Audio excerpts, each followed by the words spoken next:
শ্বশুরবাড়ি এসে সোজা ঢুকে পড়লাম পেয়ারা বাগানে, আর বিশাল বড় পেয়ারা বাগান। আর এই ভাবলাম যে এই পেয়ারা না খেলে কি চলে, তাই জন্য আমরা চলে আসলাম পেয়ারা বাগানের ভিতর। ঢুকে গেছি গাইস, আর দেখতেই পাচ্ছ চারিদিকে পুকুরও আছে আর বড় বড় বাগান আছে, সাথে পেয়ারা বাগানও নেই, অনেক কিছু চাষ হয়েছে এখানে, অনেক সবজি চাষ হয়।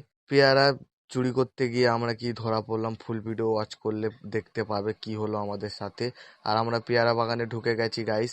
আর আমাদের এইদিকে কাকিমা সুটি কড়াই তুলছিল, সুটি কড়াই বাগানো ছিল জন্য কাকিমা আমাদের ডেকে নিল, সুটি কড়াই তুলছিল কাকিমা। আর আমরা চলে আসলাম কাকিমার কাছে, আর দেখতেই পাচ্ছ কত সুন্দর কলা গাছ হয়ে আছে।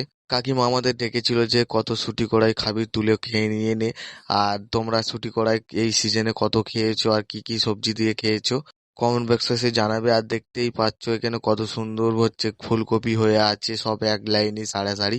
আর আমার শালাবাবুরা সবাই ছুটি করায় তুলছে, আর আমি এইদিকে ভিডিও করতে ব্যস্ত। আর কত বড় বাগানই দেখতেই পাচ্ছ, বিশাল বড় বাগান। আর আমিও কটা ছুটি করায় তুলে নিয়েছিলাম। বন্ধুরা, তোমাদের বিন করাই গাছ দেখতে পাচ্ছ কত সুন্দর লাগিয়েছে সারি সারি, আর দেখতেও খুবই ভালো লাগছে। আর ফ্রেশ হাওয়া এখানকার, গ্রামের হাওয়া। আর আমাদের শ্বশুর বাড়ি হচ্ছে গ্রামের দিকে, তাই জন্য দেখতে পাচ্ছি। আর এটা হলো পেয়ারা বাগান, আরো পেয়ারা বাগান আছে, আর এখানে সব বড় বড় পেয়ারা, তাই জন্য আমরা এখানে সবাই দাঁড়িয়েছি। আর চারিদিকে নেট দেওয়া আছে। আমার শালা পেয়ারা বাগানে ঢোকার জন্য জায়গা খুঁজছে যে কোন দিক থেকে ঢুকলে লোক দেখতে পাবে না। আর আমরাও দেখছি যে লোক আসছে কি না। আর এখানে দেখতে পাচ্ছ স্ট্যান্ডার্ড চোর এখন পেয়ারা দেখছে যে কোন বাগানে বড় বড় পেয়ারা আছে, আর আমরা ওর পিছন পিছন ঘুরছি, আর আমি ওর সাথে আছি। পেয়ারা পাড়া হয়ে গেছিল, আর পেয়ারা চুরি করে নিয়ে চলে এসেছিলাম একটা মন্দিরে। আর মন্দিরে বসে এখন সব পেয়ারা দেখতে পাচ্ছ এক জায়গায় করা হয়েছিল, মোট 10টা পেয়ারা পাড়া হয়েছিল। আর এখন কাটাকুটি হচ্ছে, এখন আমার শিবাদা কাটছে। পেয়ারা মাখার সাথে কি কি দিতে হয় সবকিছু নিয়ে চলে এসছে। আর এইটা হচ্ছে গাছের লেবু, গন্ধরাজ গাছের লেবু দেখতে পাচ্ছ। আর এইটাও গাছ থেকে নিয়ে এসছে পেড়ে, আর এখন গন্ধরাজ লেবু দেওয়া হচ্ছে পেয়ারাতে। কমেন্ট বক্সে এসে জানিয়ে দিয়ে যাবে যে তোমরা পেয়ারা মাখা খেতে কত ভালোবাসো, আর কমেন্ট বক্সে এসে জানাবে। আর দেখতেই পাচ্ছ পেয়ারা মাখা রেডি হচ্ছে, এখনো এখনো মশলাপাতি পড়েনি।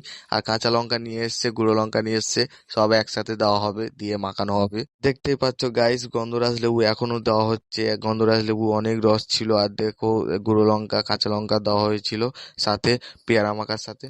আর সাথে কাসুন্দিও দেওয়া হয়েছিল, কাসুন্দিটাতে নিচে দেওয়া হয়েছিল। আর পেয়ারা সব মশলাপাতি দেওয়া হয়নি এখনো, সব ওপরে দিয়ে দিচ্ছে। আর ওষুধের পুড়িয়া করে নিয়ে এসে দেখতে পাচ্ছে সব বাড়ি দিয়ে। এগুলো দেখে ছোটবেলাকার কথাগুলো মনে পড়ে গেল, যে সবাই বন্ধুরা একসাথে মিলেমিশে এগুলো হচ্ছে। আর এখন তো সব হচ্ছে ফ্রি ফায়ার ভিতর ঢুকে থাকে, তাই জন্য সব এক এক সাথে থাকতে পারে না, আর সেরকম ভাবে কথাও হয় না। আর এখন পেয়ারা মাখাকে সব কিছু মশলাপাতি দেওয়া হয়ে গেলে এখন মাখানো হবে। আর মাখানো রেডিও হয়ে গেছে গাইস, আর রেডি হয়ে গেলে এর মধ্যে আমরা খাওয়া শুরু করে দিয়ে দেবো। আর